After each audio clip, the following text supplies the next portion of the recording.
Praise the Lord. आप सबको जय मसीह की। मैं परमेश्वर का धन्यवाद देता हूं एक नए सप्ताह दिखाने के लिए। नया दिन, नया सप्ताह। प्रभु को कोटि कोटि धन्यवाद देते हैं, प्रभु को धन्यवाद देते हैं, प्रभु की महिमा करते हैं, प्रभु की तारीफ करते हैं, क्योंकि हमारा प्रभु इसी योग्य है। एक नई सुबह हम सबको प्रभु ने दिखाई है। इस सुबह को देखते ही हमारे जीवन में एक नया आश्चर्यक्रम किया प्रभु ने कि हमें जीवित और सही सलामत रखा। Praise the Lord. मैं आपका दोस्त पास्टर राज मैसी एक नया संदेश लेकर आपके सम्मुख उपस्थित हूँ और आज का संदेश है दशमांश के ऊपर। देखिए, बाइबल के कुछ ऐसे विषय हैं, ऐसे टॉपिक हैं जो बहस का मुद्दा है, जिस पर तर्क वितर्क किया जाता है। बहुत से बुद्धिजीवी जब इस विषय पर कोई प्रचार किया जाता है या कोई वीडियो बनाई जाती है तो वो कमेंट सेक्शन में आकर अपनी बहुत बड़ी बड़ी कमेंट्स करते हैं और बहुत बड़ी बड़ी बातें वो करते हैं। तो अगर इस वचन के बाद जो मैं अभी आपके सामने शेयर करने जा रहा हूँ दशमांश के बारे में, अगर वो बुद्धिजीवी अगर यहाँ पर कमेंट्स करते हैं तो वो निराश होंगे, क्योंकि मैं उनको कोई जवाब नहीं दूंगा। मैं उनको सलाह दूंगा कि वो बाइबल पढ़ें और सच्चाई को जानें। Praise the Lord. तो आज का जो संदेश है वो भी बहस का मुद्दा है, क्योंकि बहस के बहुत सारे मुद्दे हैं बाइबल में। दशमांश है, क्योंकि बहुत से लोग दशमांश को पुराने नियम की विधि मानते हैं और इसे नया नियम का इसमें कहते हैं कि नया नियम में इसके बारे में कुछ नहीं लिखा। लेकिन बाइबल एक आत्मिक पुस्तक है। अगर हम उसे आत्मिकता से पढ़ेंगे तब बात खुलकर सामने आएगी कि वहाँ पर कुछ लिखा है या नहीं। ये बहुत सारे मुद्दे हैं, बहुत सारी बहस की कुछ प्रक्रियाएं हैं, कुछ बहस के मुद्दे हैं जो लोगों ने खड़े करे हैं। सरलता से बाइबल को पढ़ें तो बाइबल सच्चाई बताएगी हमको। दशमांश हो गया, बपतिस्मा हो गया, दुपट्टा रखना हो गया, और भी बहुत सारी बातें हैं जिस पर लोग बहस करते हैं।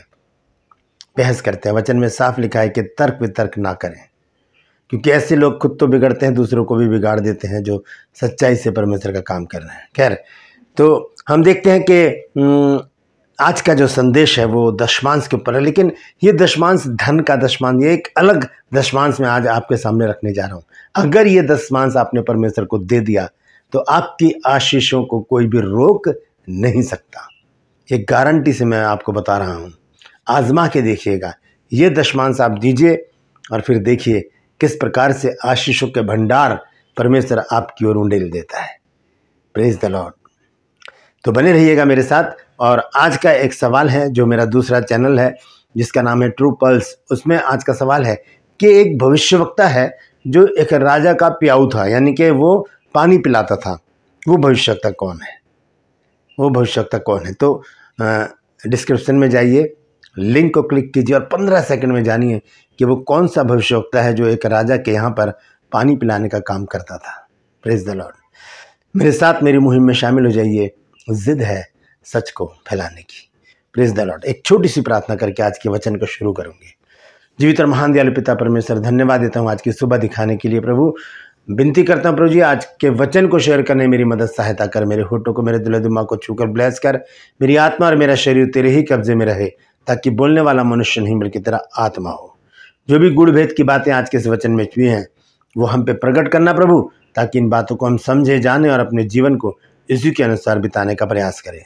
जितने भी लोग इस वचन को देख रहे हैं, सुन रहे हैं, उन सब पर मैं तेरी आशीष बोलता हूँ प्रभु जी। हर एक को आशीषित कर। हर एक की रोग, बीमारी, चिंता, परेशानियां, दुख, तकलीफें, सफर के लड़ाई झगड़े प्रभु जी, मन मुटाव और प्रभु जी बेरोजगारी, नशा, बांझपन हर एक के घर से दूर कर दे मेरे प्रभु। खुशहाली दे, आनंद दे, चैन दे, आराम दे, प्रेम दे मेरे प्रभु जी, ताकि प्रभु तेरे बच्चे खुशहाल रह सकें, आनंदित रह सकें और तुझे धन्यवाद दे सकें।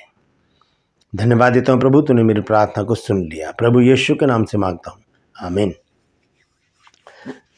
Praise the Lord. तो आइए आज के संदेश को शुरू करते हैं।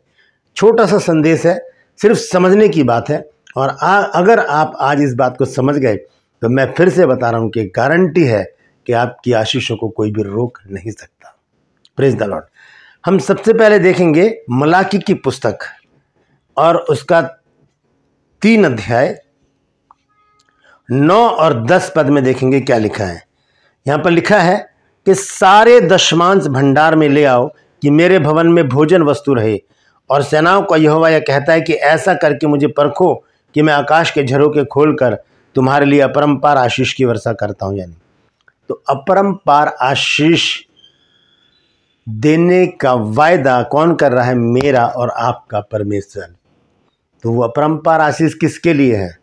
ना तो संसार के लिए है, ना नास्तिक लोगों के लिए है, ना वो शैतान के लिए, ना उसके दूतों के लिए है। वो विश्वासियों के लिए है, जो उसके ऊपर विश्वास करते हैं, जो वचन पर चलते हैं, वचन को मानते हैं, वचन के अनुसार अपने जीवन को व्यतीत करते हैं। ये अपरंपार आशीष उन्हीं के लिए है। करना क्या है हमको? देखिए, आज मैं धन के दशमांश की बात नहीं करूँगा। धन का दशमांश तो बहुत से लोग देते हैं, बहुत से लोग नहीं भी देते, वो बात अलग है। बहरहाल हम देखेंगे कि आज जो दशमांश है वो कौन सा दशमांश है। लिखा है कि सारे दशमांश भंडार में लेकर आओ।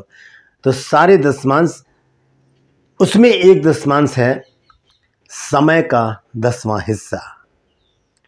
परमेश्वर हमारे समय का भी 10वां हिस्सा मांगता है।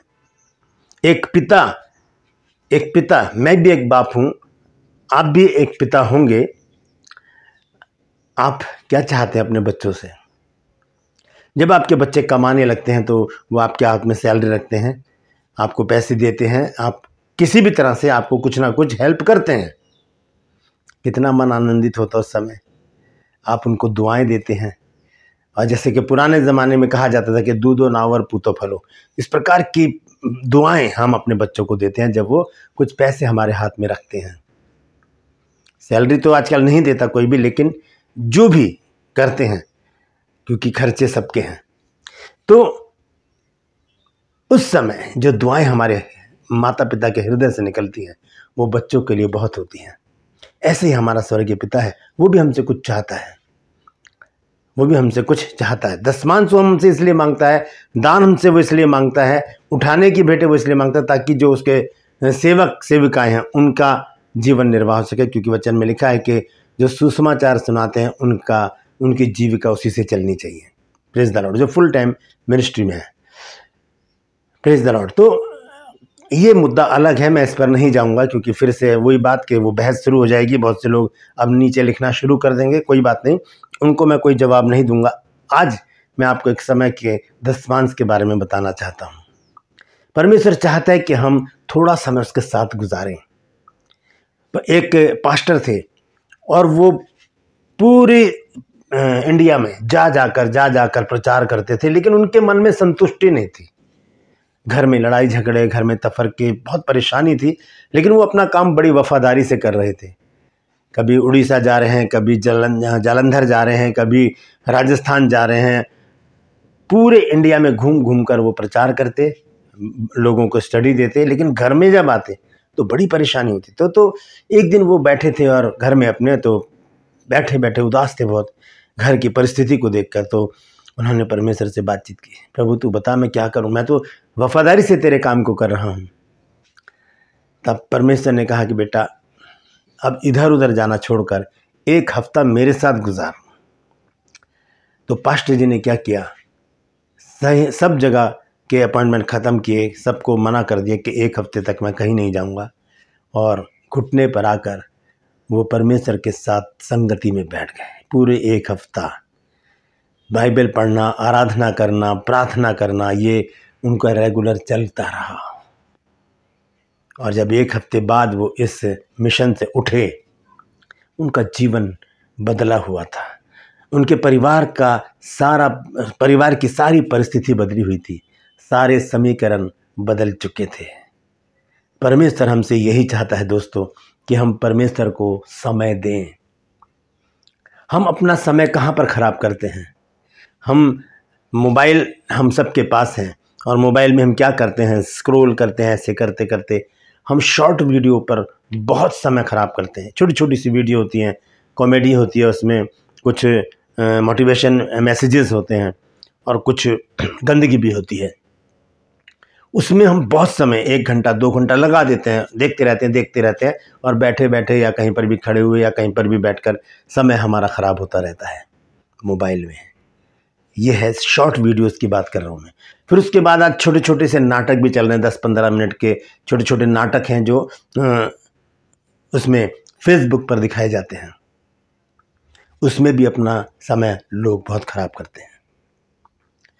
उसके बाद क्रिकेट के जो मैचेस होते हैं उसमें बहुत समय लोग अपना खराब करते हैं। क्रिकेट 10 मिनट का खेल नहीं है, उसमें दो देशों का जब खिलाड़ी खेलते हैं, अगर 20 ओवर का भी मैच है तो कम से कम 3 साढ़े 3 घंटे उसमें लगेंगे। इतना टाइम हम सांसारिक बातों में देते हैं। फिर हम कहीं दोस्तों के साथ घूमने जाते हैं या कहीं हम किसी जन्मदिन में गए या किसी पार्टी में गए या किसी में भी गए, वहाँ पर हम बहुत बातें, सांसारिक बातें करते हैं।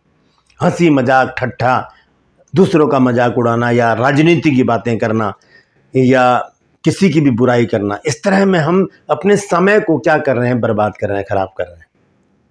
हम सोचें इस बात पर कि हम परमेश्वर को कितना समय देते हैं, कितना समय हमें देना चाहिए परमेश्वर को। ये बात सोचने की है। एक पास्टर ने जब पूरे हफ्ता परमेश्वर के साथ गुजारा तो उनका जीवन, उनका परिवार सब कुछ बदल चुका था।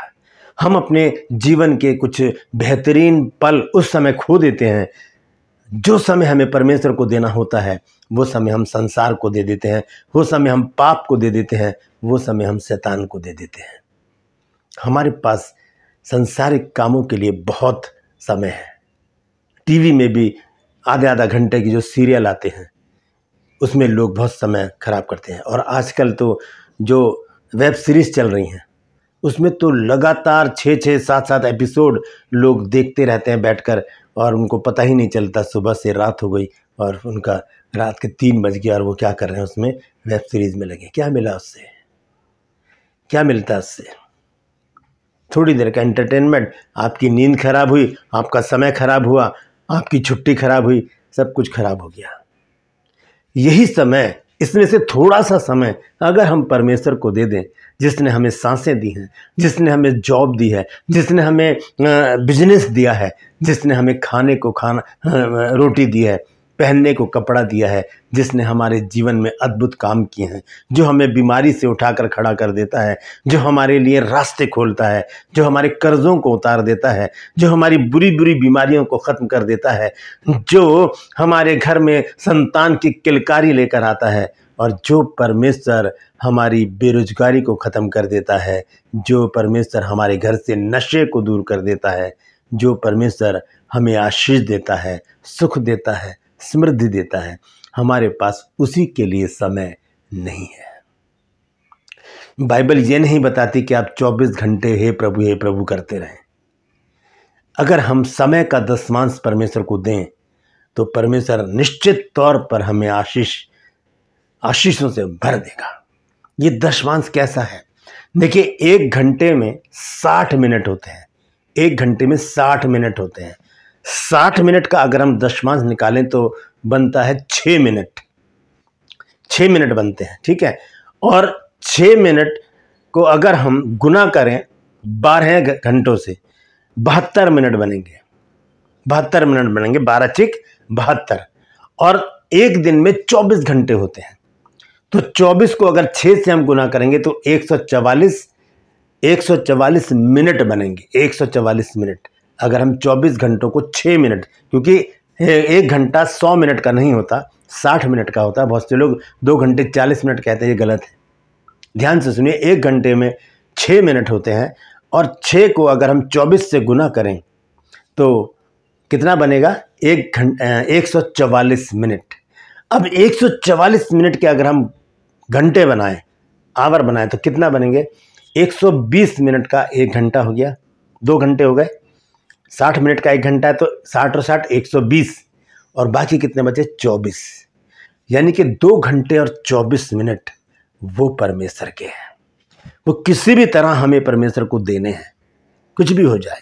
2 घंटे 24 मिनट आप प्रतिदिन परमेश्वर को दीजिए, कुछ भी करें। वो परमेश्वर के हैं तो हैं, वो किसी को नहीं दे रहे, ना संसार को, ना परिवार को, ना शैतान को, ना पाप को, ना अपनी इच्छाओं को, ना अपनी अभिलाषाओं को। वो समय परमेश्वर के लिए सुरक्षित रखिए। वो परमेश्वर के साथ आप जब समय बिताएंगे 2 घंटे और 24 मिनट, परमेश्वर इतनी अपरंपार आशीष देगा, झरोके खोल देगा, और हमारे पास किसी बात की घटी नहीं होगी। वचन में लिखा है कि यहोवा के खोजियों को किसी भी भली वस्तु की घटी नहीं होती। नहीं होती। सही बात है ये। यहोवा के खोजियों को, यहोवा के डरवैयों को, क्योंकि वो उसके भय में रहकर उससे बातचीत करने के लिए समय निकालते हैं। 2 घंटे 24 मिनट, कई लोग इससे भी ज़्यादा देते हैं। और जितना ज़्यादा हम परमेश्वर को समय देंगे उतनी ज़्यादा हमें आशीषें मिलेंगी। संसार हमें कुछ नहीं दे सकता। यीशु मसीह ने कहा यूहन्ना 16:33 आयत में कि संसार में तुम्हें क्लेश होता है, ढाढ़स बांधो, मैंने संसार को जीत लिया। तो संसार हमें क्लेश देता है, शैतान हमें पाप देता है, पाप हमें मृत्यु देता है। परमेश्वर हमें जीवन देता है, आशीष देता है और खुशियाँ देता है, आनंद देता है। उसी को हम समय नहीं देते बस। तो 2 घंटे 24 मिनट किसके हैं? परमेश्वर के। अब आपके पास एक सवाल है कि 2 घंटे 24 मिनट हम कैसे दें परमेश्वर को? हमारे पास और भी तो काम है। सच बात है, बहुत काम है हमारे पास। तो इसके लिए एक सीधा सा एक काम हम कर सकते हैं कि हम उसे डिवाइड कर दें। आधा घंटा, सुबह आधा घंटा दे दें और उसके बाद समय अगर मिले तो आधा घंटा फिर दे दें, 15 मिनट दे दें। ऐसे करते करते पूरे दिन 24 घंटे में हम आराम से 2 घंटे 24 मिनट या 2.5 घंटा हम परमेश्वर के लिए निकाल सकते हैं, थोड़ा थोड़ा समय। और इसका एक सीधा सा सरल सा उपाय एक और है कि सारा दिन अपने मन में आराधना करते रहें, कीर्तन करते रहें, भजन करते रहें।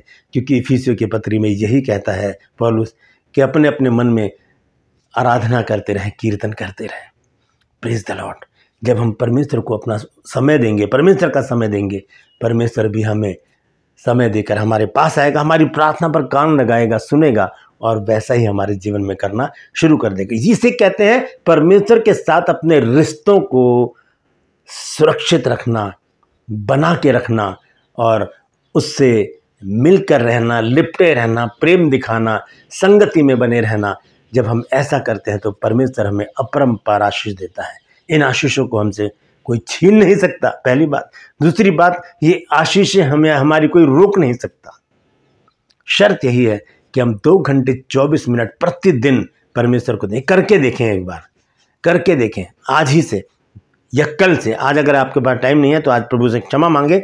कल से 2 घंटे 24 मिनट आप डिवाइड करके, अगर इकट्ठा दे सकते हैं तो बेटर है, अगर नहीं तो डिवाइड कर लीजिए। आधा घंटा, 15 मिनट, 10 मिनट, इस तरह से पूरा दिन थोड़ा थोड़ा समय है आप परमेश्वर को, जहाँ भी आप देखें फ्री हैं वहीं पर ही मोबाइल में बाइबल है आजकल, थोड़ा निकालिए और पढ़ लीजिए, प्रभु की आराधना कर लीजिए। और कहीं पर भी बैठकर आंख बंद करके बैठ जाइए, 10 मिनट प्रार्थना कर लीजिए।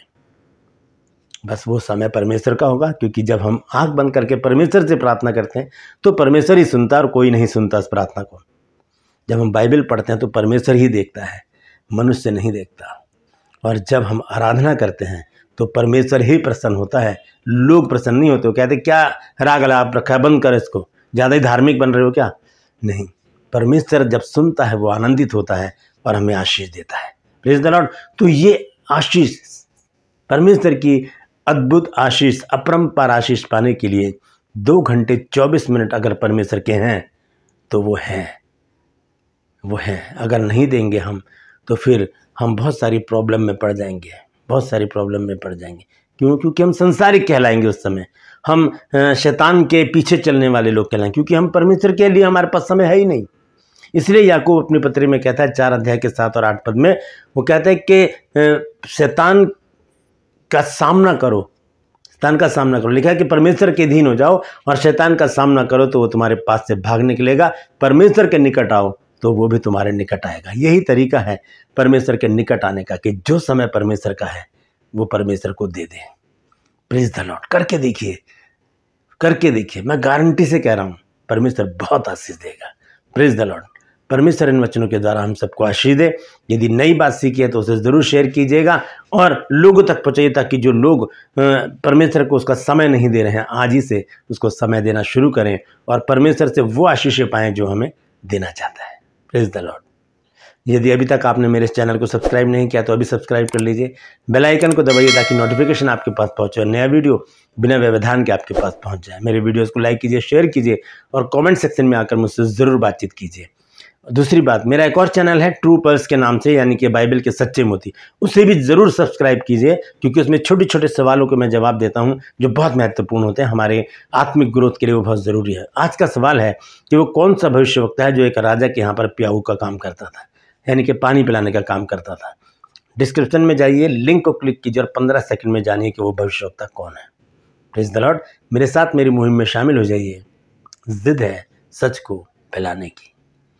Praise the Lord. आज के लिए बस इतना ही। फिर मिलूंगा एक नए संदेश के साथ, एक नया वीडियो लेकर। तब तक के लिए मुझे इजाज़त दीजिए, लेकिन अपना और अपनों का ख्याल रखिए और परमेश्वर को समय की टाइट ज़रूर दीजिए। Praise the Lord.